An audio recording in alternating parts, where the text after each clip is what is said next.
আর মাত্র 20 দিন পর নিটের ফাইনাল এক্সাম।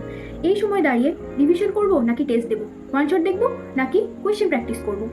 এই সময় রিভাইজটা করবো তো কিভাবে করব, কারণ একদিক থেকে পড়তে শুরু করছি, অপর দিক ভুলে যাচ্ছি। যতই মনে করার চেষ্টা করছি আরও বেশি গুলিয়ে যাচ্ছে। তো প্রচণ্ড অ্যাংজাইটি হচ্ছে, ঠিক কী করা উচিত। এক্স্যাক্টলি আমি যখন নিট 2024 দিয়েছিলাম, নিটের ঠিক 2 সপ্তাহ আগে আমারও সেম ফিলিংস হয়েছিল। তো সেই সময় দাঁড়িয়ে আমি নিজে যেগুলো ফিল করেছি সবটাই আজকে শেয়ার করব। তো ভিডিওটা শেষ পর্যন্ত দেখতে থাকুন। সো হ্যালো এভরিওয়ান, আমি Sharmistha Das. Welcome to all of you in Sharmi's ride. আমি মুর্শিদাবাদ মেডিকেল কলেজের সেকেন্ড এমবি স্টুডেন্ট। নিট 2024-এ আমার স্কোর ছিল 655। তো নিটের আগে আমি নিজে যেগুলো ফিল করেছি, আমারও তোমাদের মতো test, revision, question practice, anxiety একই সমস্যার সম্মুখীন হয়েছিলাম। তো নিজে যেগুলো ফিল করেছি সেগুলো নিয়ে জেনুইন কিছু টিপস তোমাদের সঙ্গে শেয়ার করব। ভিডিওটা শেষ পর্যন্ত দেখতে থাকো, আশা করছি হতাশ হবে না। আর একটা কথা, তোমাদের যেহেতু সামনেই নিট পরীক্ষা, তো ভিডিওর ডিউরেশন আমি কম রাখারই চেষ্টা করব, কিন্তু তবু তোমরা নিজেদের টাইম মতো স্পিডটা একটু অ্যাডজাস্ট করে দেখে নিন, কেমন? দেখো, প্রথম কোয়েশ্চেন হচ্ছে রিভিশন কিভাবে করব। এবার আমাদের যেহেতু নিটের সিলেবাসে 11-12 দুটো বছরের 3টে সাবজেক্টই রয়েছে, তো এত বড় ভাস্ট একটা syllabus line by line revision করা সম্ভব নয়। তো তোমাকে এখানে কিছু স্মার্ট টিপস কাজে লাগাতে হবে। যেরকম যে সমস্ত টপিকগুলো রয়েছে তুমি 3টে ভাগে ভাগ করবে, একটা হার্ড, একটা মিডিয়াম আর একটা ইজি। এটা তোমার চয়েস অনুযায়ী, মানে তুমি যে চ্যাপ্টারটা তোমার খুব ভালো করে রেডি হয়ে আছে সেটা হচ্ছে ইজি ক্যাটাগরি, আর যেটা একটুখানি কঠিন মনে হয়, যেরকম পার্সোনালি আমার থার্মোডাইনামিক্স, ইকুইলিব্রিয়াম এগুলো ভীষণ কঠিন লাগতো, তো এই টপিকগুলো হার্ড সেকশনে রাখবে। আর যেগুলো তুমি আগে ভালো করে পড়েছো কিন্তু জাস্ট আর একবার পড়লেই হয়ে যাবে, সেগুলো হচ্ছে মিডিয়াম ক্যাটাগরি। তো 3টা ক্যাটাগরিতে ডিভাইড করলে, সেগুলো লিস্ট বানালে, এবার রিভিশনটা শুরু করবে হচ্ছে হার্ড টপিক দিয়ে। হার্ড টপিকের রিভিশন ডান হবে, তারপর মিডিয়াম টপিক, তারপর হচ্ছে তোমার ইজি টপিক, যাতে পরীক্ষার আগে ইজি টপিকটা খুব একটা ভালো করে রিভাইজ করতে না পেলেও প্রবলেম না হয়, মানে তুমি যাতে মোটামুটি অ্যান্সার দিতে পারো। এবার রিভিশনটা করবে তো কিভাবে করবে। প্রত্যেকটা সাবজেক্টের রিভিশনের জন্য আলাদা আলাদা স্ট্র্যাটেজি থাকে, এবার সেটা নিজের উপর ডিপেন্ড করে। আমি যেরকম ফিজিক্সের ক্ষেত্রে আর ফিজিক্যাল কেমিস্ট্রির ক্ষেত্রে আমি পড়ার টাইমে একটা ফর্মুলা শিট টাইপের বানিয়ে রেখেছিলাম, তো সেটা রিভাইজ করতাম। আর কোয়েশ্চেন প্র্যাকটিস করতাম। কোয়েশ্চেন প্র্যাকটিস বলতে রেগুলার যে টেস্টটা দিতাম সেখানে কোয়েশ্চেন প্র্যাকটিস হয়ে যেত। এক্সট্রা করে এখন আর কোনো মডিউল সলভ করার মতন বা কোনো ডিপিপি সলভ করার মতন এক্সট্রা সেই সময়টা আর নেই। আর ইনঅর্গ্যানিক কেমিস্ট্রির ক্ষেত্রে এনসিআরটি বা তুমি এতদিন যে টিচারের কাছে পড়েছো তার নোটসটা পড়ে নেবে। আর অর্গ্যানিক কেমিস্ট্রিরও তাই, এনসিআরটি বা যেই নোটসটা তুমি বানিয়েছো সেটা পড়ে নাও। আমরা তো অর্গ্যানিক কেমিস্ট্রির জন্য, আমি তো ফিজিক্স ওয়ালে পড়তাম, তো পঙ্কজ স্যারের যে স্পেশাল পিএসএসগুলো থাকতো, পঙ্কজ স্যার স্পেশাল যে একটা বড় বড় মাইন্ড ম্যাপ টাইপের কোয়েশ্চেন, তো আমি সেগুলোই করতাম। অর্গ্যানিক কেমিস্ট্রির আলাদা করে কখনো পড়তে হয়নি। এবার হচ্ছে বায়োলজি। বায়োলজির জন্য কি করবে, কারণ বায়োলজিতে অনেকটা নাম্বার থাকে, তো এটার ওয়েটেজও অনেক। বায়োলজির জন্য এন্ড মোমেন্টে এসে এনসিআরটি পড়ো। আমি সারা বছর এনসিআরটি খুব একটা প্রায়োরিটি দিয়ে পড়িনি, কিন্তু লাস্ট মোমেন্টে এনসিআরটি পড়েছি। আমাদের টাইমে বায়োগুরুর রিসার্চ স্যার, উনি লাস্ট কত 20-21 ডেজ ছিল, তখন ইউটিউবে এনসিআরটি আইএম সিরিজ শুরু করেছিলেন। তো ওখানে উনি লাইন ধরে ধরে এনসিআরটি পড়াতেন, ইভেন কোন ওয়ার্ড থেকে কি কোন লাইন থেকে কোয়েশ্চেন আসবে সেগুলোও বলে দিতেন। তো আমি সেটাই পড়েছি আর সেটাই পড়তাম। তোমরাও চাইলে দেখতে পারো, উনি ইউটিউবে এনসিআরটি আইএম পড়ান, তো ওটা থেকে পড়লে এনসিআরটি অনেকটা কভার হয়ে যাবে।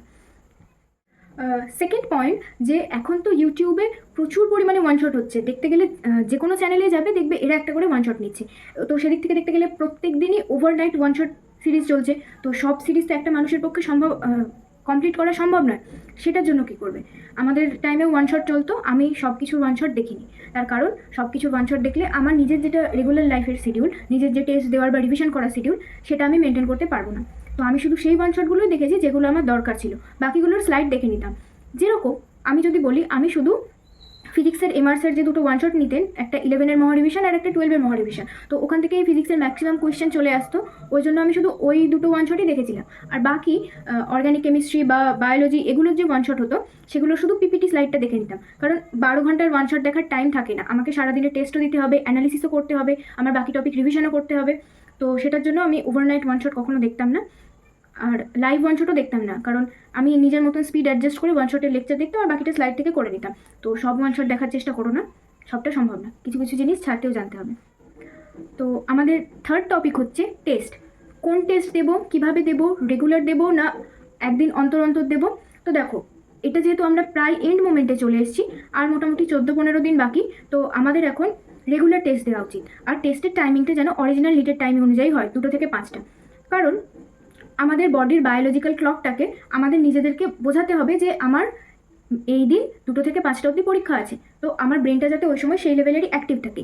এটা কেন বলছি, কারণ যখন নিট 2023 আমি প্রথমবার নিট দিই। তো তার আগে আমি দুপুরবেলা ঘুমোতাম, আমি তো দুপুরবেলা ঘুমোতে খুব ভালোবাসি।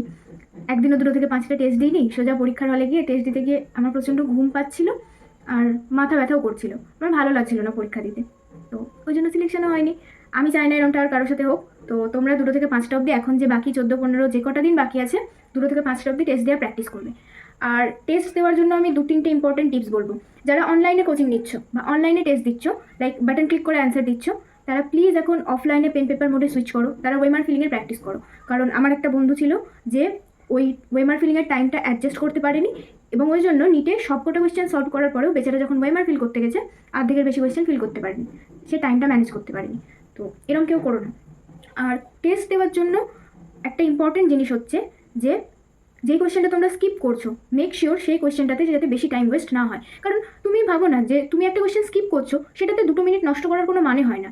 2 মিনিট ওয়েস্ট করেও যদি তুমি এই কোয়েশ্চেনটা স্কিপ করো, তাহলে হয়তো সামনের কোনো একটা ইজি কোয়েশ্চেন যেটা তুমি ইজিলি ক্যালকুলেট করলে পেরে যেতে, সেটা অ্যাটেম্প্ট করার টাইম পাচ্ছ না। তো প্লিজ এই কাজগুলো কেউ করবে না। আর ওয়েমার ফিল করা শুরু করো। এবার ওয়েমার ফিলিংয়ে তোমাদের নিজেদের যেটা সুবিধে হয় সেইভাবে ফিল করবে। মানে অনেকে থাকে যারা একটা পুরো সাবজেক্ট কোয়েশ্চেনে সলভ করে নেয়, তারপর ওয়েমার ফিল করে। আমি নিজে পার্সোনালি 10টা করে কোয়েশ্চেন সলভ করতাম, তারপর ওয়েমার ফিল করতাম। আর টেস্টটা অ্যাটেম্প্ট করবে 3টে লেয়ারে। এবার 3টে লেয়ার কীরকম, মানে তুমি কোয়েশ্চেন দেখছো, কোয়েশ্চেন সলভ করছো মানে এমন না যে তুমি বায়োলজির কোয়েশ্চেন সলভ করতে শুরু করেছো, তোমাকে একেবারেই সবকটা কোয়েশ্চেন সলভ করতে হবে, সেটা না। তুমি যখন সলভ করছো তখন দেখো যেই কোয়েশ্চেনটা প্রথম দেখাতেই মাথায় ক্লিক করলো, সেগুলো আগে করে নাও। তারপর আরও একবার দেখবে, কিছুক্ষণ ভাবনা চিন্তার পরে আরও একবার কিছুটা পারবে, সেটা হবে সেকেন্ড লেয়ারের কোয়েশ্চেন সলভিং। আর বাকি যে কোয়েশ্চেনগুলো থেকে যাবে সেগুলো একদম শেষে, পেপার শেষ হওয়ার পর, 3টে সাবজেক্ট অ্যাটেম্প্ট করার পর, ওয়েমার ফিলিংয়ের পর যখন টাইম থাকবে, তখন বাকি কোয়েশ্চেনগুলো দেখবে। এমন না যে আমি এটা পারছি না, আমি কেন পারছি না, আমি একেবারেই শেষ করবো, সেটা করে শুধু শুধু টাইমটা ওয়েস্ট করবে না। কারণ টাইমটা কম, সেটাকে ভালোভাবে ম্যানেজ করাটা খুব জরুরি। আর টেস্ট দেওয়ার থেকেও সবথেকে বেশি ইম্পর্টেন্ট জিনিস হচ্ছে টেস্টের অ্যানালিসিস করা। মানে তুমি টেস্ট দিলে, অ্যান্সার কি এর সাথে মেলালে, ক্যালকুলেট করলে তোমার কত স্কোর আসছে, তুমি দেখলে আচ্ছা এটা কোয়েশ্চেন, এটা অ্যান্সার মেলানো হয়ে গেল, তুমি দেখলে বাহ আমার তো 620 আসছে, ব্যাস ওয়েমার বন্ধ করে তুমি উঠে চলে গেলে। একদম না। তোমার 620 আসছে, 620 কেন আসছে, বাকি নাম্বার কোথায় কেটেছে, কি ভুল হয়েছে, কি স্কিপ করেছি, কেন ভুল হয়েছে, কেন স্কিপ করেছি, এগুলো জানাটা ভীষণ ইম্পর্টেন্ট, যাতে সেম কাইন্ড অফ কোয়েশ্চেন যদি পরীক্ষায় আসে তুমি স্কিপ না করো বা সেম টাইপের ভুল না করো। তো এখন থেকে একটা এরর কপি মেনটেন করবে। এবার এরর কপি কীভাবে মেনটেন করবে, আমি যেরকম করতাম যে কোয়েশ্চেনগুলো স্কিপ করেছি সেগুলোও লিখতাম আর লিখে রাখতাম এগুলো স্কিপ করেছি। এবার কেন স্কিপ করেছি, হয়তো আমি কনসেপ্টটা জানতাম না, বা আমি টাইম পাইনি, বা আমি কোয়েশ্চেনটা ভালো করে পড়ে দেখিনি, তাই স্কিপ করেছি। সেগুলো কোয়েশ্চেন অ্যান্সার যখন লিখছো পাশে মার্ক করে লিখে রাখবে যে এটা কেন স্কিপ করেছি। আর কোনো কোয়েশ্চেন যখন ভুল করেছো সেটাও লিখে রাখবে, ভুলটা কেন ভুল করেছো সেটাও লিখে রাখবে। এবার আমাদের অনেকের অভ্যেস থাকে যে আমরা তুক্কে মারতে ভালোবাসি, তো কোয়েশ্চেনটা আমি তুক্কে মারার জন্য ভুল করেছি সেটাও লিখে রাখবে। কিংবা দেখবে বায়োলজির স্টেটমেন্ট ওয়াইজ কোয়েশ্চেনে যেটা বেশি হয়, ইয়েস, নো, নট, এক্সেপ্ট, এই ওয়ার্ডগুলো আমরা দেখতে পাই না, তো এটার জন্য যদি ভুল হয় সেটাও কোয়েশ্চেনে মার্ক করে রাখবে। আর দেখবে ফিজিক্সে বা ফিজিক্যাল কেমিস্ট্রিতে ক্যালকুলেশনের জন্য অনেক কটা কোয়েশ্চেন ভুল হয়ে যায়, তো সেগুলো তুমি লিখে রাখবে যে তোমার ক্যালকুলেশনে সমস্যা আছে। আমার নিজের যেমন হতো, দেখবে ফিজিক্সের অনেক অ্যান্সার থাকে না যেখানে ওই দশমিকটা ডান দিক বাঁ দিক সরিয়ে পাশে 10 টু দি পাওয়ারে পাওয়ারটা অ্যাডজাস্ট করে অ্যান্সার লিখতে হয়। তো আমার ওই কোয়েশ্চেনগুলোতে খুব সমস্যা থাকতো, আমি পাওয়ার অ্যাডজাস্ট করতে গিয়ে উল্টোপাল্টা উত্তর মার্ক করে দিতাম। এভাবে এক একটা পেপারে আমার 3-4টে করে কোয়েশ্চেন ভুল হয়ে যেত। তো আমি আস্তে আস্তে সেগুলোকে মার্ক করি, আর পরীক্ষার হলে ওই টাইপের কোয়েশ্চেনগুলো আমি 3বার করে ক্যালকুলেট করতাম যাতে ভুল না হয়। আর ক্যালকুলেট সবসময় ওয়েমার ফিলিংয়ের আগে করবে, কারণ একবার যদি ওয়েমার ফিল করে দাও তারপর আর ক্যালকুলেট করার কোনো অর্থ হয় না, ঠিক আছে। আর আমাদের 4th and most important point হচ্ছে মেন্টাল হেলথ। দেখো, আমরা সারাদিন পড়াশোনা করছি মানে এই না যে আমাদের মেন্টাল হেলথকে কোনো গুরুত্ব দেবো না, কারণ এন্ড মোমেন্টে এসে মেন্টাল হেলথকে গুরুত্ব দেওয়াটাও ততটাই জরুরি যতটা অ্যাকাডেমিক্সকে গুরুত্ব দেওয়া। কারণ তুমি সারা বছর কী পড়েছো, কীভাবে প্রিপারেশন নিয়েছো, সেটা ততক্ষণ অবধি ভালো পারফর্ম করতে পারবে না যদি না তোমার মেন্টাল হেলথ খুব ভালো থাকে।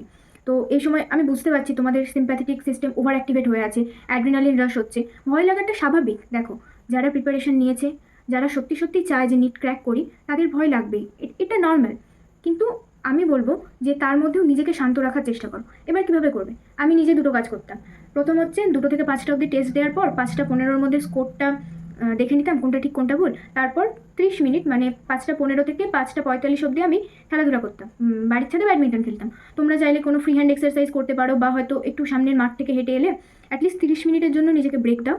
আর তারপর বাড়ি এসে ফ্রেশ হয়ে তখন 10 মিনিট বা 15 মিনিটের জন্য নিজে যেই ভগবান বা যেই অলমাইটিকে মানো তার কাছে প্রার্থনা করো। তুমি নিজে কি চাও, নিজে সেটার জন্য কীভাবে এফোর্ট দিচ্ছ, সবটা বলে তার কাছে প্রার্থনা করো, দেখবে নিজে অনেকটা মানসিক শান্তি পাবে। তো এভাবে নিজেকে শান্ত রাখার চেষ্টা করো। আর আরেকটা মোস্ট ইম্পর্টেন্ট টিপস, যে আমাদের জীবনে এমন অনেকেই ফেকু টাইপের ফ্রেন্ডস থাকে যারা নিজেদের টেস্টের স্কোর বাড়িয়ে রং চঙিয়ে বলতে ভালোবাসে। তো এই ধরনের মানুষের থেকে এখন কটা দিন একটু দূরে থাকো। তুমি কত পেয়েছো টেস্টে সেটাও কাউকে বলার দরকার নেই, বা অন্য কোনো বন্ধু কত পেয়েছে সেটাও বলার দরকার নেই। এমনও মানুষ থাকে যারা পরীক্ষার আগের রাত্রে ফোন করে বলে, এই শোন না, আমার না খুব ভয় করছে। তো এদের ফোন একদম ধরবে না। এদের থেকে এখন বাকি যে কটা দিন আছে একটু ডিস্টেন্স মেনটেন করো। তো আজকের টিপস এই পর্যন্তই।